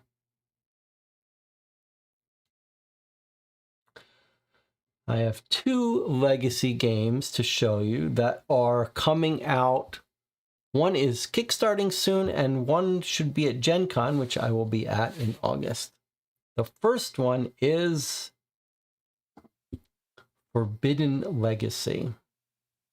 This is part of Matt Leacock's Forbidden series, Forbidden Island, Forbidden Jungle. These are sort of spin-offs of the Pandemic system. I am a fan of most of them. Forbidden Desert was another one. My favorite is Forbidden Jungle. You can see a playthrough and review of that by me and Greg. And here we have a legacy version of it, which is very exciting. And Rob Daviau, who helped work on, Rob Daviau is sort of the famous legacy person, and Matt Leacock is the designer of Pandemic. These two both worked on Pandemic Legacy. So this was an instant purchase for me. That is not to say that I wouldn't rather have a Pandemic Legacy version 4, because this is clearly a smaller, simpler game. But, and you can see it looks like, well, it looks like Forbidden Jungle and Forbidden Island, but there's a little book chronicle, packs that got opened up. So this is an instant purchase for me, cooperative game, graphic novel guided. So, I mean, I'm very excited about this. 7 replayable games, but it does look like a smaller scale thing. But all of the Forbidden games are reasonably good, if not quite as exciting as the full Pandemics. But yeah, this is a must purchase for me. I understand they may have copies of this to purchase at the new Gen Con in August. If so, that'll be the one game that I try to pick up at Gen Con before it sells out. In addition to this legacy game being so that I'm looking forward to, is the next one. Also Rob Daviau as part of. I have had some debates with Greg about who is the genius behind Pandemic Legacy, and we've played some Rob Daviau that put him potentially on the list of the weak link between the two of them. However, this is very exciting. This is sort of the opposite of when I said the Forbidden Legacy is sort of a small, cut-down little game. Here is the opposite. Here we have Nemesis Legacy. Now, Nemesis is a very exciting game. Lots of people really love it, but it's sort of a semi-co-op. There can be a trader, but I've heard very good things about it. But here we have a legacy version of this. Full cooperative legacy campaign sounds incredible. And this is not yet live on Kickstarter. I suspect it's going to be huge. And this will be a game that I instant back. I know enough about Nemesis, sci-fi alien type world with paranoia. I'm going to click play here. Let's see. Hopefully I can turn off the volume. I don't know if this is going to show anything. I don't think there's any gameplay to show. I don't. This means nothing to me. Okay, but if you Legacy has been out for a while, it's a very well respected game. A Legacy version of it, I don't know what to want more from, and it's Rob Daviau from Pandemic Legacies. So I don't know. It's either going to be absolutely phenomenal or very good. I don't see any way it's going to be less than good and exciting.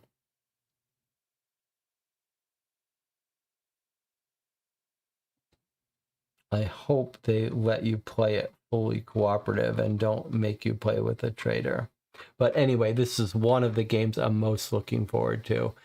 I'm sure it'll be packed with miniatures like this that I don't care anything about, but as long as there's a good game inside, that's all I care about. Jonathan Warner says, Nemesis seems like an odd choice for a Legacy game to me. I played a lot of the digital version of the Lockdown, but I hope it's good. It would be nice if they make it fully cooperative. The different versions of Nemesis are more and less friendly to a fully cooperative version. I believe the original, you always played with the traitor, but the new version, the latest one, had rules if you wanted to play co-op. Let's see what else is on my list here to show you. We looked at the latest Cryptic killers, so it's only right that we look at the latest Hunter killers. I believe these are the 3 latest small box. Well, it might actually not be the full latest, but we just finished Rideshare Homicide, playing it on the channel, and I did not think it was that great. And before that, we played Game Night Gone Wrong, which was good, but not great. The 2 we played before that I was much bigger fan of, which was A Wealth of Murder and Murder on the Vine, which I thought were good, although Murder on the Vine was older. So there are only 2 non-easy rated games that we haven't played of the Hunter Killer series, and that's The Final Act and Slaughter at the Lakeside Slaughter, The Last Vacation. So I did want to show you these because I want to get them played on the channel soon and then review them all. Difficulty medium. I believe this one is difficulty medium also, although you can see this is their new rating system. This is the older game rating system where they haven't been very clear about it. It's their same little gimmicks of locked boxes. I don't care too much about that, but Hunter Killer is a little bit of hit and miss.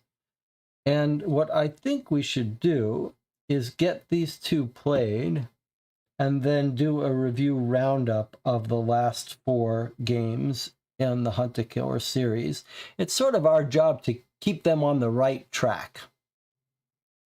That's how I see it. Our job is to keep them honest, reward them when they do the good ones, and do a little bit of ruler slapped on the knuckles when they backslide into their less than ideal games. So if you'd like to see us play these on the channel, stop by the Board Game Geek Guild and let me know you're interested in these. Maybe you've played these and have some opinion of where they fit in. Jonathan says, with lockdown, you were given 2 secret objectives. When the aliens show up, you have to choose which to keep and do. So I guess it depends on the variety of secret objective cards in the game. So talking about Nemesis, each player had secret objectives. It can easily turn into an every man for himself trying to escape. I think the later ones, was it Retaliation, had modes that you could play pure cooperative. Okay, we're almost done. I did want to show you Eternal Decks, which I picked up in Japan. You've seen it on the back, but I'm not sure it's yet released in America, but it will be soon. It is this beautiful cooperative game. You can see how unusual the cards are, but you're going to have to watch a video on how to play Eternal Decks because I can't really do a good job of teaching it. I did 3D print an insert, and there is this little cloth board, which is here, which is kind of a mess. A nice neoprene mat would be a lot better, but it's a little bit of deck building, but it's one of these games. There's certain games you play and you say, wow, that is a very clever mechanic, and I don't quite know how to wrap my head around strategy. And those are wonderful moments in board gaming, especially in a cooperative game. Okay, this isn't going to work. I'm going to have to do this outside. But there's a bunch of different scenarios in Eternal Decks, and you go up against a bunch of different kinds of creatures, which all have their own little deck. And essentially what's happening is each player has their own deck in their hand, and you never reshuffle your deck. So if you run out of cards, the group loses. But as you're playing these cards out, when the player that finishes off a row gets to pick one of the decks from one of the monsters in that row and add it to their hand. And then that monster goes up and has a rule that hurts against the group. So there's tons of decisions being made, like which person should play which card in which area, which person should finish a row, which deck should they get to add to their hand, which has a different distribution of numbers and colors, and then when should you spend cards to satisfy one of the new monsters that comes up? Which monsters should you use to get their gems? It's a ton of decisions, and they're all unintuitive. Everything about the game is unintuitive. If you're one of these people that that really enjoys playing different games that feel completely different, and that you'll have to play several times to wrap your head around, Regicide Legacy had that same feel to me, like a really serious strategy game where you can't quite see the strategy of playing until you play it several times. I would put Eternal Decks in that category. It got a lot of buzz when it got into reviewers' hands. I do think it's worth checking out. Any comment on the chat on that? If not, we're going to progress through the final 15-20 minutes of this segment at a more rapid pace. Okay, let's take a look at some PC games that have come out that got mentioned on the Discord that I don't know much about but look interesting. We've got a whole bunch of mystery games. These are on Steam, and these seem to be coming out at quite a reasonable pace and are pretty exciting. There's things you can't do in a board game that these games are doing here. In this one, we are hunting Nazi fugitives in a detective thriller. Flatline. Here is The Incident at Galley House. I don't believe this is released yet, but I think Rob is the person who brought this to our attention. The Root Trees Are Dead is another very well-regarded mystery game on Steam.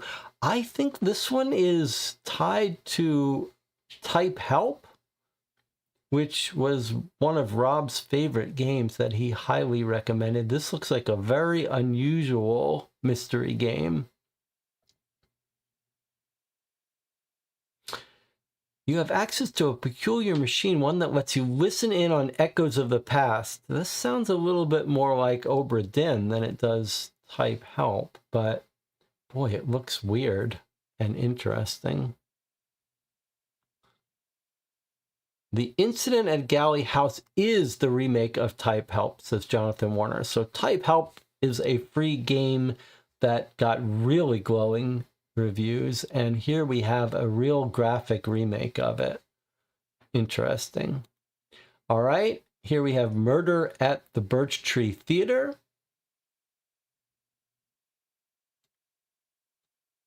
This looks like one of these unusual indie art games.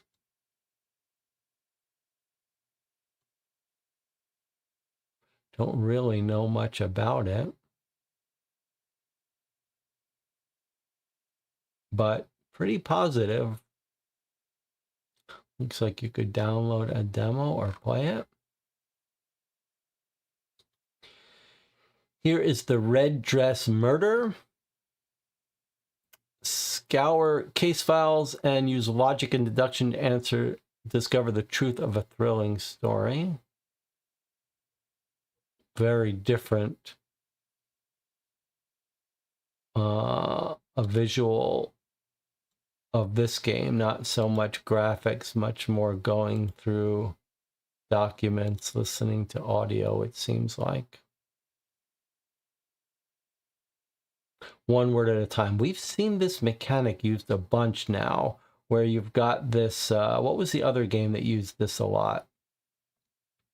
Where you're sort of learning information that gives you words that you can use to drop in to little summary statements in order to solve stuff. So you discover things and then fill them in, drag and drop them, and that's how you solve a case. The Golden Idol series, says Jonathan. Yes, that's exactly what I was thinking of, the Golden Idol. Mechanic. And here we have the Red Pearls of Borneo. Detective noir puzzle deduction game set in 1941.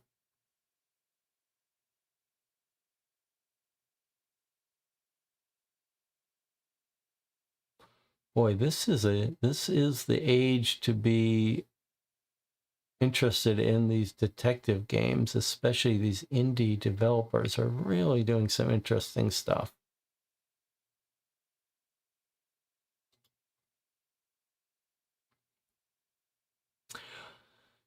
Here's another game also suggested by Rob. This is a game written in Twine. So this is much more of a classic interactive fiction game, but much more in the spirit of Sherlock Holmes Consulting Detective. Look at this whole map of London with directory, newspapers, but you could only play this online, not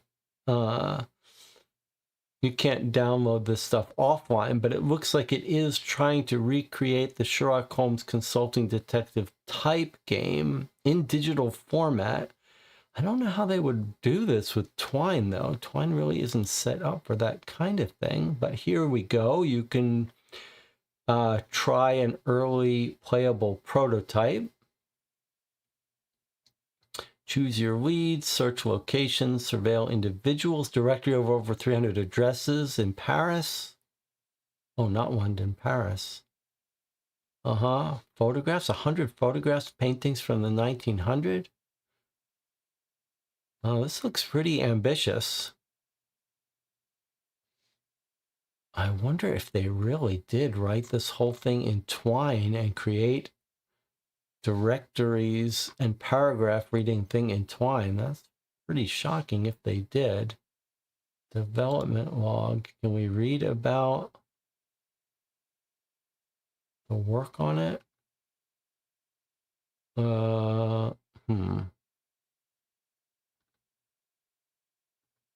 There's not too much here. Maybe I'm missing something. Be nice to kind of read about the work.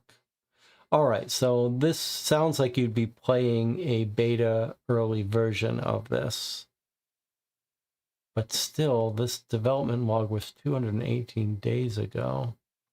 But here, you can play it right in your browser here.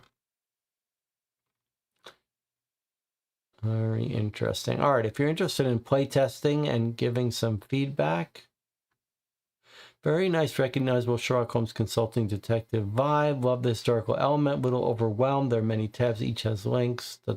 Tutorial. Make time management optional. I added 300 private houses. Draft guide for sources of information. Very interesting. Okay.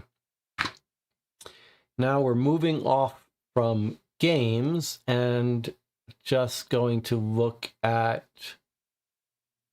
is this another one we didn't cover? Imprinted. Forensic specialist to restore damaged audio tapes. I think we might have covered this in a previous thing, but this is another forensic study of documents in order to solve a mystery. For people who want to be going through documents to solve a case. This looks pretty interesting. You really got to have some determination here, though. All right, so let me just show you a couple more things here.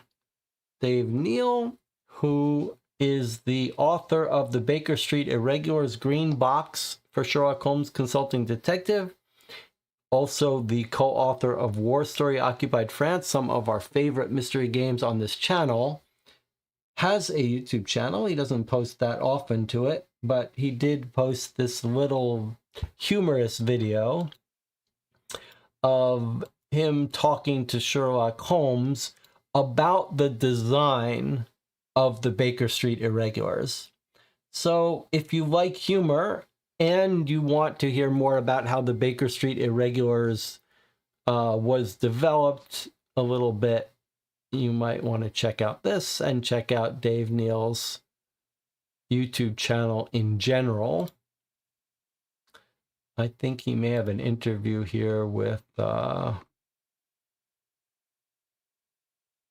his, oh, that was the other interview we looked at previously. This is the important video. I don't remember if I talked about this. I don't think I did talk about this on a Tabletop Mystery Game News. This is a much more important video to watch. This is an interview with Suzanne Goldberg, the co-designer of the original Sherlock Holmes Consulting Detective. And she remembers a ton about Sherlock Holmes Consulting Detective. This is a long interview. If you're a fan of Sherlock Holmes Consulting Detective like I am, this is a great video to watch. In fact, I've asked her a couple questions here that we were really interested in hearing the answer to. Unfortunately, she didn't know too much about those, but there's some great discussion in this interview. As we're approaching the end here, here's another YouTube channel that was recommended to me, and I want to pass on this recommendation to you. Here's a channel talking about the classic mysteries like the Agatha Christie mysteries. If you're interested in writing mysteries, you may want to check out this channel. It looks pretty cool. Now, I have been watching, on a related note, I have been watching some Agatha Christie with my wife.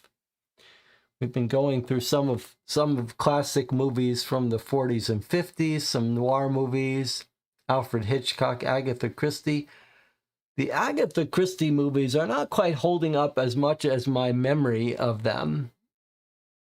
As a counterpoint, the Alfred Hitchcock movies are proving to be every bit as masterful as the world has always said. I mean, I've seen them many times over again, but watching them again, they're just a joy to watch and beautifully shot.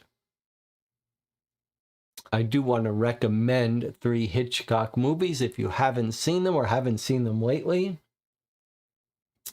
One is Dial M for Murder, which I love. I love listening to. I love that so much of it is shot in like one room, mostly like a play. I mean, Rear Window is good, but not my favorite. Strangers on a Train, another one of my favorites.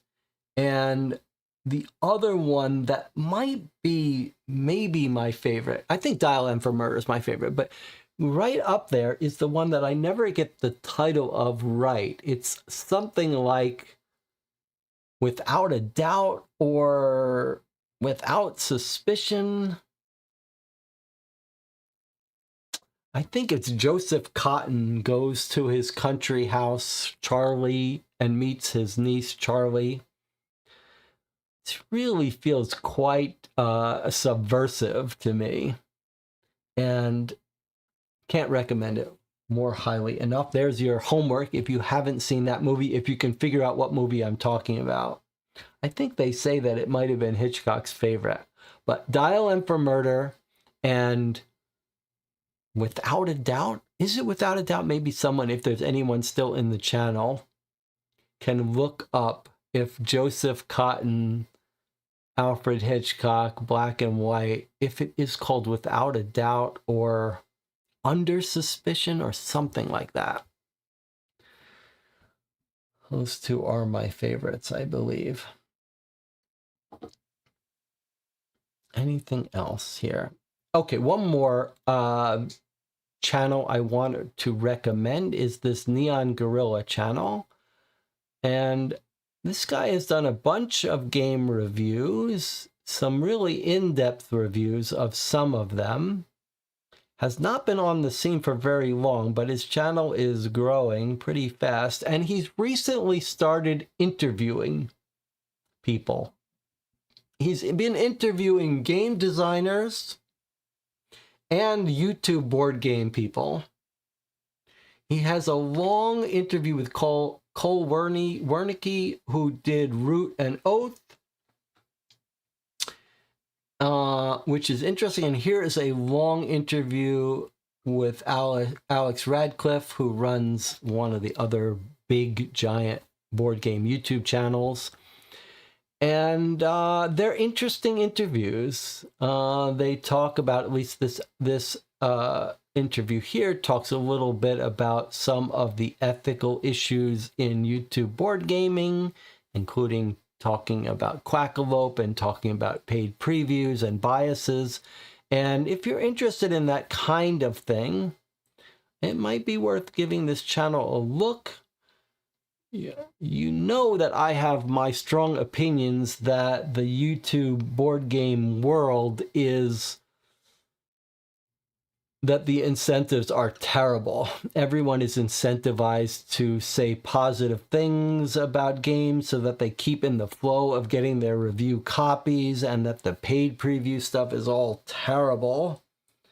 But it's not quite as simple as all that, because you still need a way for people to make money if they want to do this as their living. There's no good solution to any of it. I have advocated that you should try to independently support the channels that are asking for your support, so that you cut out the middleman of these YouTube channels making their money by getting paid, doing paid previews and all that stuff. But there's no great answer. And there's also this whole issue with all these people trying to be friends with everyone. Every YouTube board game reviewer seems to want to go on trips with and be best friends with the publishers, and they frequently start out as board game YouTubers, and then they go into dual roles where they're reviewing games half the time and then they're working for publishers the other half of the time. It seems very less than ideal. But it is an interesting discussion, and it is interesting to hear people try to work out some of those issues. Now, Jonathan says that the movie that I'm recommending from Alfred Hitchcock is called Shadow of a Doubt. So there's your homework. Watch Alfred Hitchcock's Shadow of a Doubt and Dial M for Murder. and let me know what you think. And I think that'll do it for me here. About 2 hours, 20 minutes session. Any other games, movies, anything anyone wants to talk about? I tried watching the last Mission Impossible. I mean, I did watch it at some point, but I tried watching it again. I mean, as far as I'm concerned, the AI is going to kill those movies, those blockbuster action movies, but good riddance. I don't want that. I don't want those movies.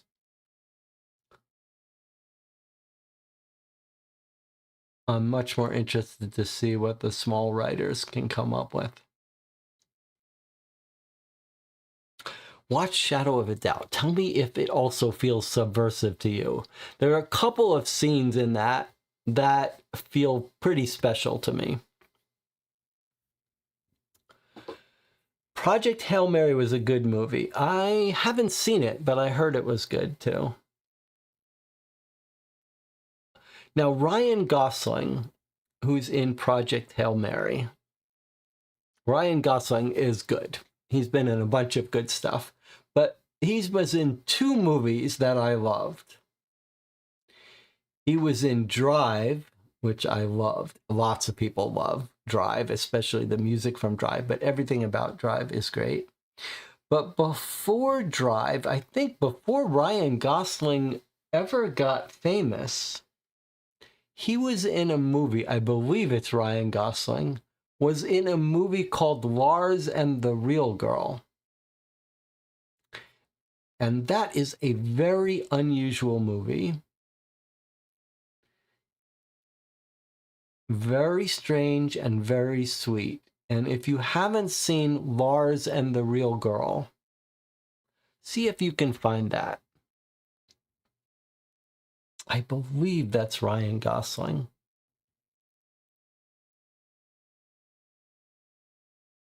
Isara agrees that Project Hail Mary was really good. Another thing you could do for me is this. It tends to be a little, there's certain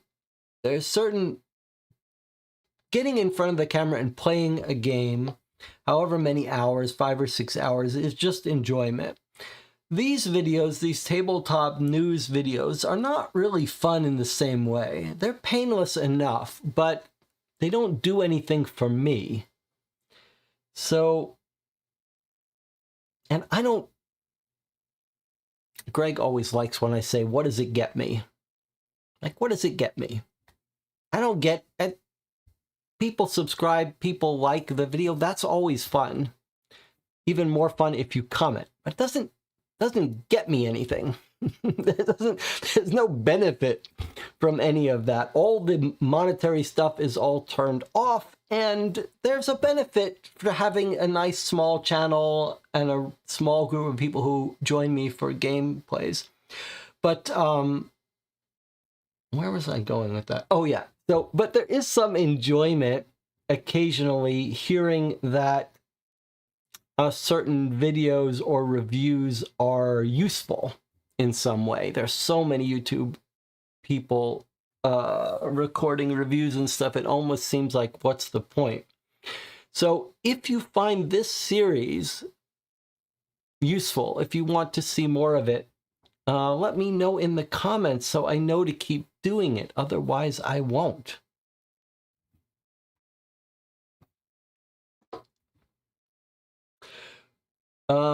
So Annika, I think, is responding to Lars and the Real Girl, and she says that was from 2007, so he's already famous from The Notebook in 2004. He was also a star in Young Hercules.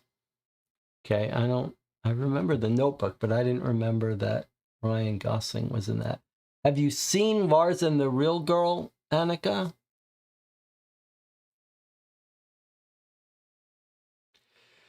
Did you ever see Only God Forgives? I think that had Ryan in it and came out around Drive. I have seen Only God Forgives. Didn't really do it for me. Everything about that setup of this movie and the violence of it should have been great. it didn't quite work for me. Not the way Drive worked.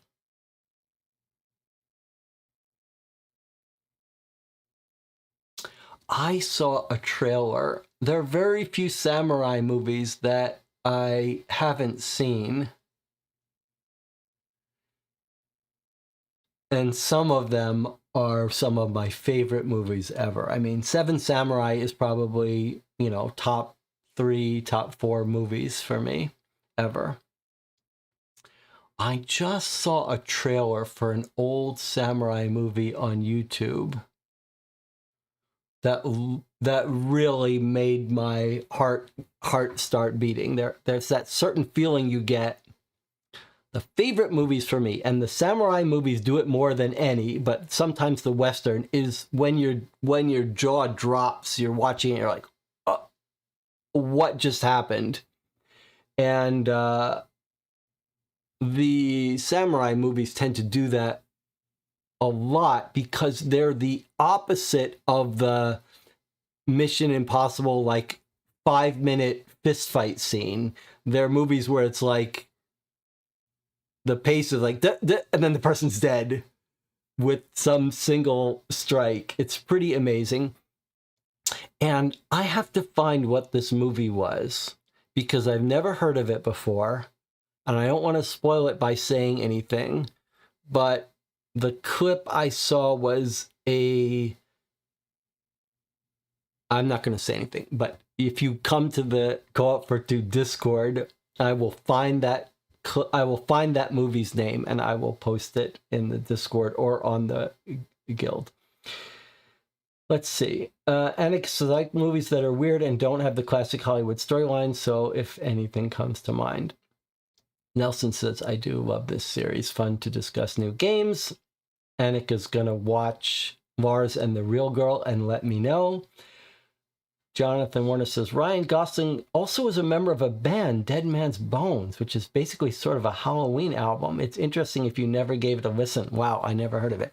Sanjuro is a good movie, but no, this is definitely not Sanjuro. This is a much older, I think older, but much less well-known movie.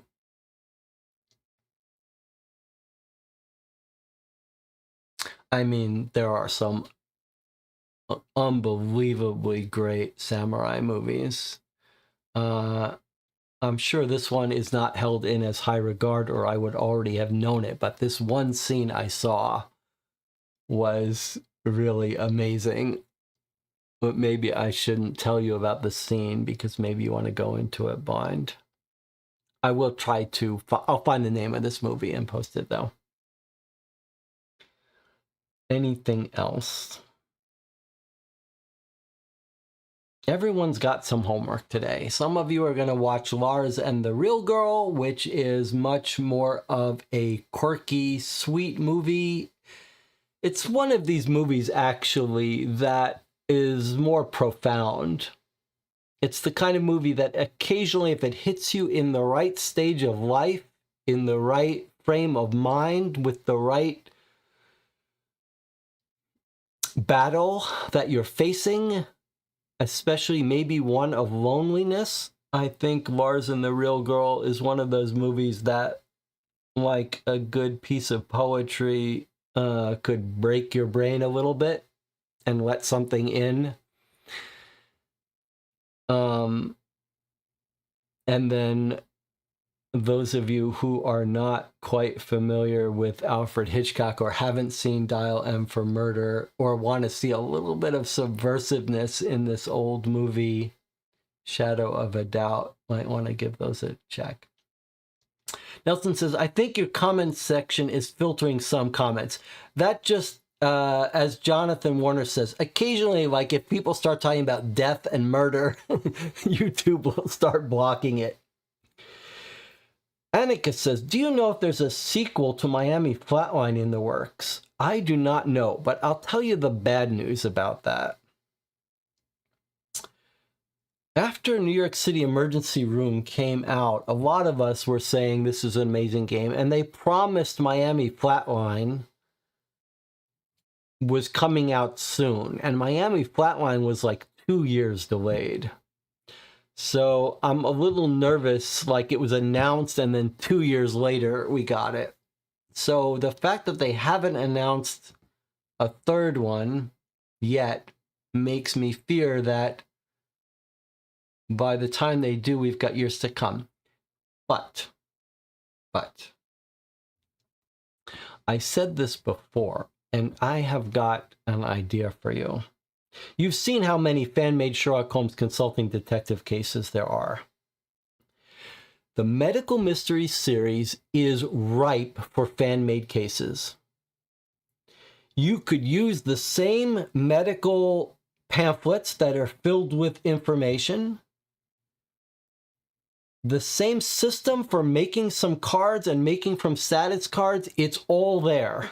It would be very easy for people to make fan-made cases in the Medical Mysteries series.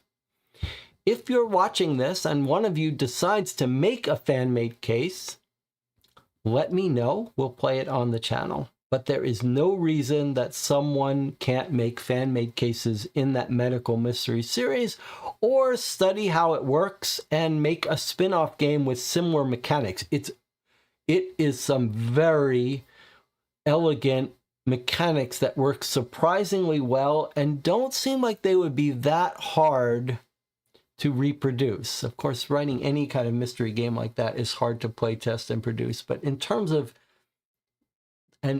a potential space for a kind of game that is unexplored, go pick yourself up one of these medical mystery games and start brainstorming how to write a fan case for it. I'm looking at a newer game called Goblins in Glory, a simple deck building game. I have no idea why a BGG search comes up empty. You know, on Boardgame Geek, anyone can create a game page, but occasionally, and I don't really understand it, but occasionally a game designer or developer just won't be interested in creating a game page and supporting it. It's a little unusual. I mean, not unusual, it's not the right word. It's a little strange for me. Like, there's a game page for New York Noir, and one of the most enjoyable things for me is to go there and interact with people who are interested in the game and post about it and post pictures. But there's a whole different group of game designers who are just not into that. And games come out and you're like, let me go to the forum. Surely there's going to be a ton of activity discussing the game, and there is none. And it's mostly because the game author has no interest in interacting with the players of the game. Now, that's not really a criticism, though, because those are probably the game designers that have the bandwidth to keep creating lots of games and are game designers full-time, whereas the rest, those of us who are obsessed with talking about the game and interacting with people, are probably busy doing that instead of making new games. So it's a little bit of a trade-off. Jonathan Warner is heading out. That's usually my signal to wrap things up. So if there's nothing else, let's bring this to a close. Let me know if you've got some thoughts on any of the games or subjects that I've covered here today. Maybe you've got some movies to recommend of your own. Thank you for joining me. I think tomorrow we'll be playing late night another Etherfield session. You don't want to come see that, but if there is stuff you'd like to see on this channel, please come visit the Board Game Geek Guild for this channel, or you could stop by the Discord, or you might even consider becoming a Patreon supporter. I'll see you all next time.